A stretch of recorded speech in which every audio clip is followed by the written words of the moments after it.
Halo bosku, bertemu kembali dengan channel dari Akbar. Kali ini aku akan membagikan sebuah tip ya tentang HP Oppo yang lelet sekali.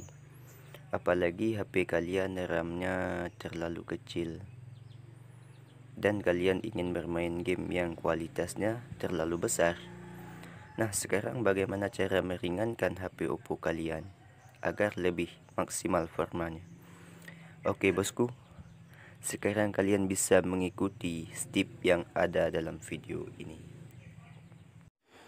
Oke, sebelum kita lanjut, lebih baik kalian berlangganan dulu dengan channel ini dengan cara subscribe, like, comment, and share. Dan jangan lupa pula dengan notifikasinya agar kalian tidak ketinggalan dengan video-video lainnya. Terima kasih.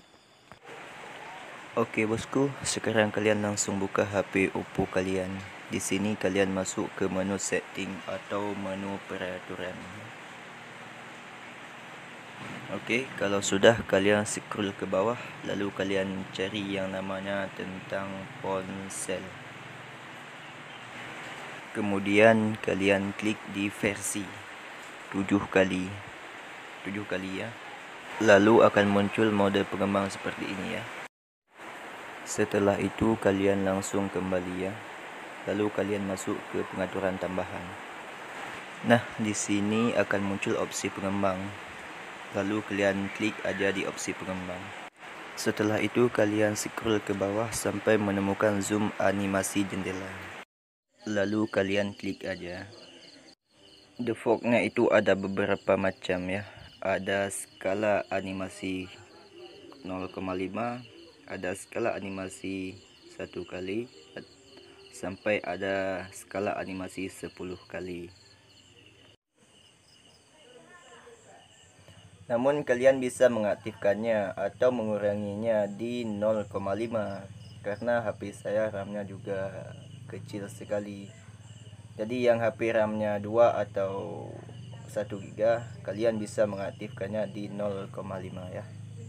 Di sini kalian juga bisa menonaktifkan animasi. Namun saya sarankan kalian aktifkan saja di skala animasi 0,5 karena itu lebih baik. Saya sarankan lagi kalian aktifkan saja di 0,5 ya.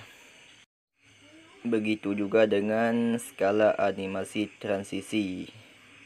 Kalian juga aktifkan saja di 0,5 ya. Dan juga di skala durasi animator kalian aktifkan saja di 0,5. Dan setelah itu satu lagi yang harus kalian perhatikan agar di saat kalian bermain game HP kalian itu lebih maksimal ya. Oke, di sini kalian bisa aktifkan paksa.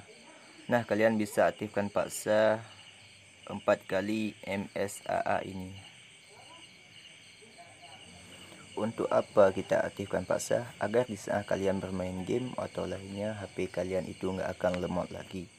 Kalian akan lancar bermain game lagi. Namun di sini HP kalian itu sedikit panas ya, karena kalian mengaktifkan paksa 4 kali MSAA ini. Oke bosku, sekarang kalian bisa mencobanya dengan bermain game atau nonton film ya.